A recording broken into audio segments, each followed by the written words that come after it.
ഇതിലും മികച്ചൊരു വീഡിയോ നിങ്ങൾ ഇന്ന് കണ്ടിട്ടുണ്ടാവില്ല എന്നുള്ളത് എനിക്ക് 100% ഉറപ്പാണ് കേട്ടോ. ട്രെയിനിൽ കണ്ട ഒരു കാഴ്ച.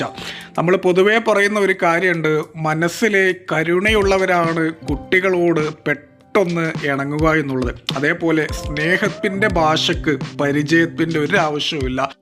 ഈ ഒരു മൂലിയൊരുട്ടി ടെറസിൽ പോവുകയാണ് എന്നുള്ളതാണ് എനിക്ക് മനസ്സിലാക്കാൻ സാധിച്ചത്. ഉറപ്പായും അവനും ഉണ്ടാവും വീട് വിട്ട് ഇങ്ങനെ നിൽക്കുമ്പോൾ ഏറ്റവും കൂടുതൽ മിസ് ചെയ്യുന്ന ഒരു കുഞ്ഞനുജത്തി ഒരു പക്ഷേ അവൻ്റെ വീട്ടിലും ഉണ്ടാവും.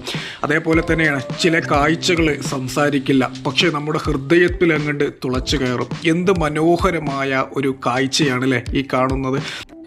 ഇനിയൊരു വീഡിയോൻ്റെ താഴെ വന്ന ഒരു കമൻറ്റ് ഇങ്ങനെയാണ്: പടച്ചവന് ഇഷ്ടമുള്ള 2 വ്യക്തികൾ ഒരേ ഫ്രെയിമിൽ എന്നുള്ളത് സത്യമായ വാക്കുകൾ. ഈ ഒരു 2 പേർക്കും പടച്ച തമ്പുരാൻ ആഫിയത്തുള്ള ദീർഘായുസ് നൽകട്ടെ എന്നുള്ളത് ഞാൻ ആത്മാർത്ഥമായിട്ട് പ്രാർത്ഥിക്കുകയാണ്. ഈ വീഡിയോ നിങ്ങൾക്ക് ഇഷ്ടപ്പെട്ടാൽ അറ്റ്ലീസ്റ്റ് ഒരു ലൈക്കെങ്കിലും ചെയ്യുക.